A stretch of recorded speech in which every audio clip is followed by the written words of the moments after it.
বিসমিল্লাহ রহমান রহিম। আসসালামু আলাইকুম রহমতুল্লাহ।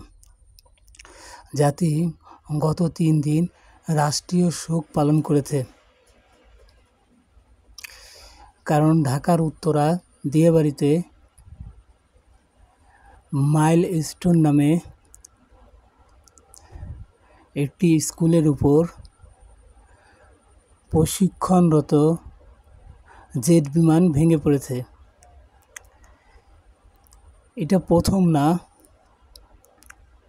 এরকম অসংখ্যবার বাংলাদেশ বিমান বাহিনীর প্রশিক্ষণরত যুদ্ধ বিমান বাংলার মাটিতে আছড়ে পড়েছে। অনেক সময় পাইলট মারা গিয়েছেন, অনেক সময় সাধারণ জনগণ মারা গিয়েছেন। কিন্তু কিছুদিন পর আবার সবাই ভুলে গেছে।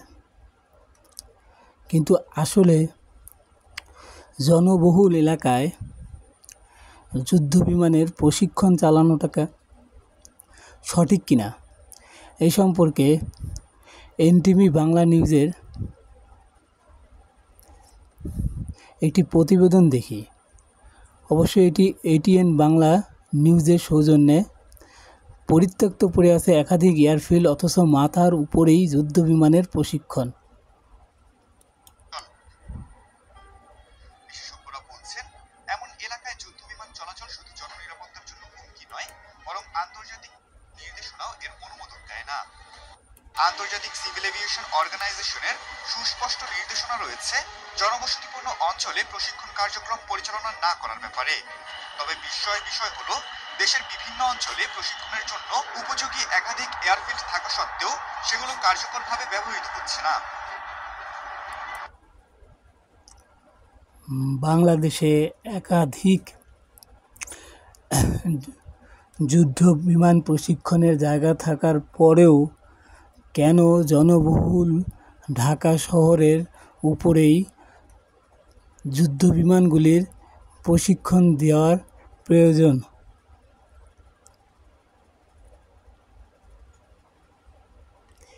এবং এতে হাজার হাজার ঢাকাবাসী জীবনের ঝুঁকিতে ফেলার মূল কারণ কি? কখনোই এটা তদন্ত কমিটি জাতির কাছে উপস্থাপন করেনি।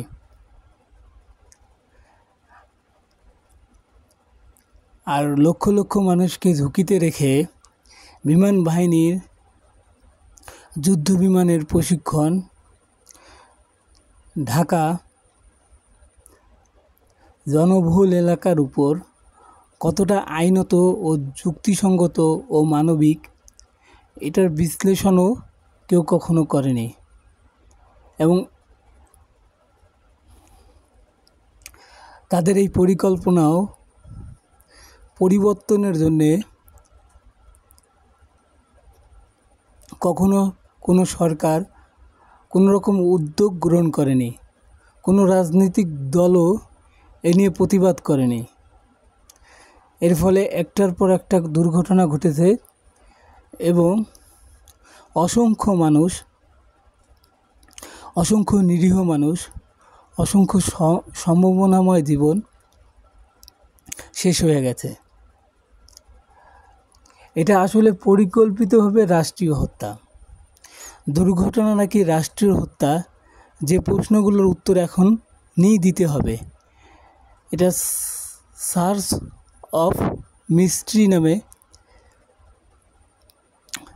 একটি ইউটিউব চ্যানেলের প্রতিবেদন। খুব সুন্দরভাবে এই প্রতিবেদন উনি করেছেন।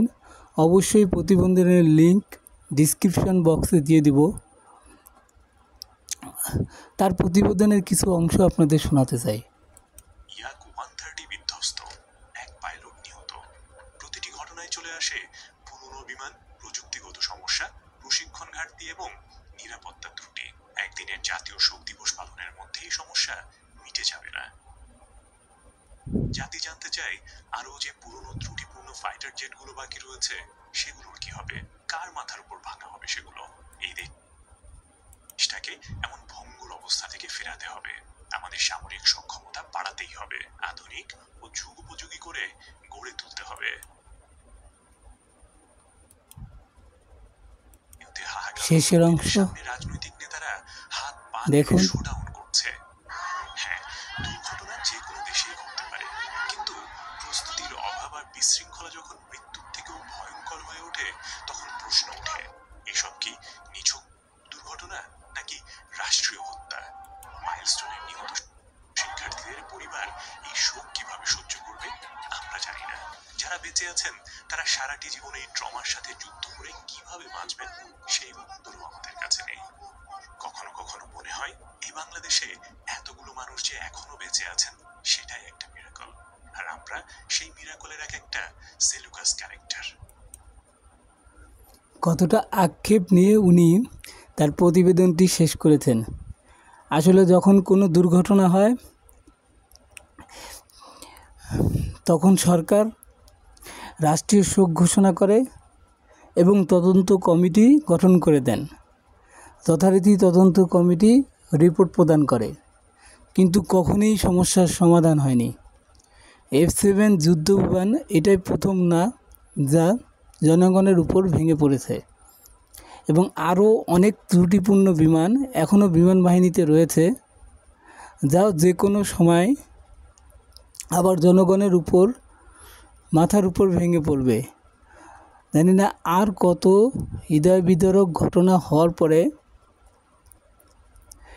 রাষ্ট্রীয়ভাবে বা বিশেষ করে বিমান বাহিনী তাদের পরিকল্পনা পরিবর্তন করবেন। তারা একটা স্লোগান দিয়ে থাকেন যে বাংলার আকাশ রাখিব মুক্ত, কিন্তু কে এই ত্রুটিপূর্ণ যুদ্ধ বিমানের হাত থেকে জনগণকে রক্ষা করবে? সর্বশেষ প্রতিবেদনটি দ্য ডেইলি স্টারের, এটা আমার কাছে খুব ভালো লাগছে। খুব যুক্তিপূর্ণ উপস্থাপনা এবং তথ্যবহুল একটি প্রতিবেদন। এর প্রতিবেদনের লিঙ্কটিও ডিসক্রিপশন বক্সে দিয়ে দিব, যাতে আপনারা দেখে নিতে পারেন। অসংখ্য ভিডিও তৈরি হয়েছে, তার মধ্যে আমার কাছে এই 3টি ভিডিওই সবচেয়ে যুক্তিপূর্ণ বা তথ্যবহুল মনে হয়েছে, এবং সমস্যার সমাধানের জন্য এই ভিডিওগুলির এই প্রতিবেদনের মাধ্যমে আহ্বান জানানো হয়েছে।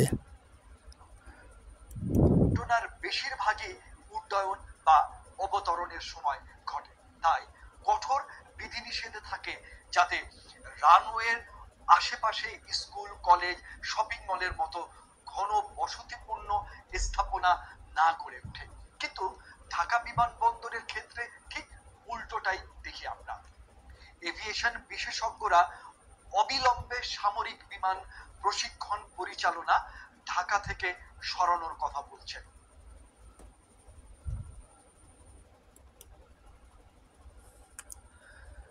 সবাই বলেন, কিন্তু বাস্তবে কোনো নির্দেশনা আসে না।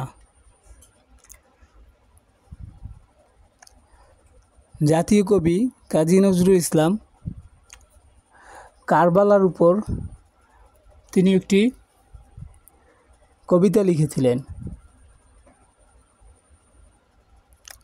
ত্যাগ চাই মার্সিয়া, ক্রন্দন চাহি না। কিন্তু বাংলাদেশের ব্যাপারটা উল্টো। যখন একটা দুর্ঘটনা ঘটে আমরা সবাই কান্নাকাটি করি, রাষ্ট্রীয় শোক হয়, তদন্ত কমিটি গঠন হয়, তদন্ত কমিটি যথারীতি রিপোর্ট প্রদান করে, তারপরে সব ভুলে যায়। রাষ্ট্রীয়ভাবে হয়তো কিছু ক্ষতিপূরণ দেওয়া হবে, কিন্তু যে সম্ভাবনাময় জীবনগুলো চলে গেছে তা কখনো ফিরে আসবে না। বর্তমান সরকার দিনের ভোট রাত্রে চুরি করে আসেনি। এটা জুলাইয়ের বিপ্লবের ফলে প্রায় 1.5 থেকে 2 হাজার সাধারণ জনগণের জীবনের বিনিময়ে তাদের রক্তের উপর দিয়ে এই বিপ্লবী সরকার, অন্তর্বর্তীকালীন সরকার প্রতিষ্ঠিত হয়েছে। তাই শুধুমাত্র একটা বাকরুদ্ধ ভাষণের মধ্য দিয়েই এই সরকার তার দায়িত্ব শেষ করতে পারে না। অন্তর্বর্তী সরকারের প্রধান উপদেষ্টা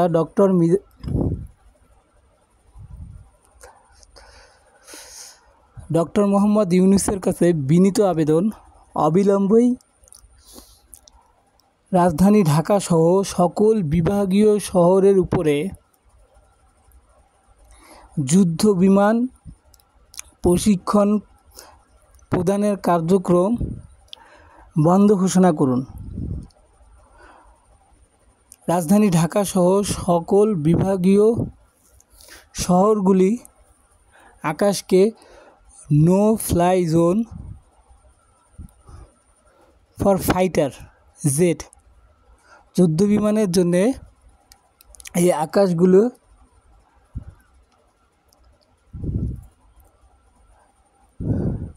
নিরাপদ রাখুন এবং ঢাকা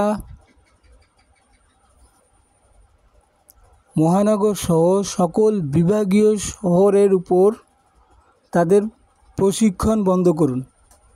বাংলাদেশে অসংখ্য নদীমাতৃক দেশ হওয়ায়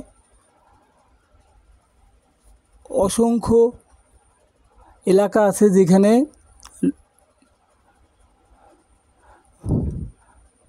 মানুষের বসবাস নেই। নদীর দুপাশে বিশাল বিশাল চর এলাকা পড়ে আছে। জেট বিমানের প্রশিক্ষণ মিশনগুলি এরকম জনমানবহীন প্রান্তরে ব্যবস্থা করার জন্যে বিমান বাহিনী যথাযথ নির্দেশনা প্রদান করুন। আবার বলছি,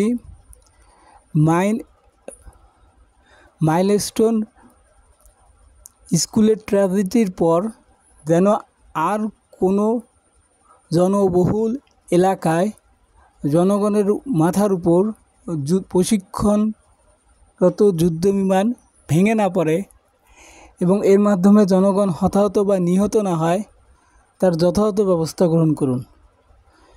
নো ফ্লাই জোন প্রতিষ্ঠা করুন। মাইলস্টোনের শিক্ষার্থী যে 6 দফা দাবি করেছিল, তাদের একটা অন্যতম দাবি ছিল ঢাকার আকাশকে যুদ্ধ বিমানের প্রশিক্ষণ থেকে মুক্ত রাখুন। এবং ডক্টর মোহাম্মদ ইউনূসের কাছে বিনীত আবেদন,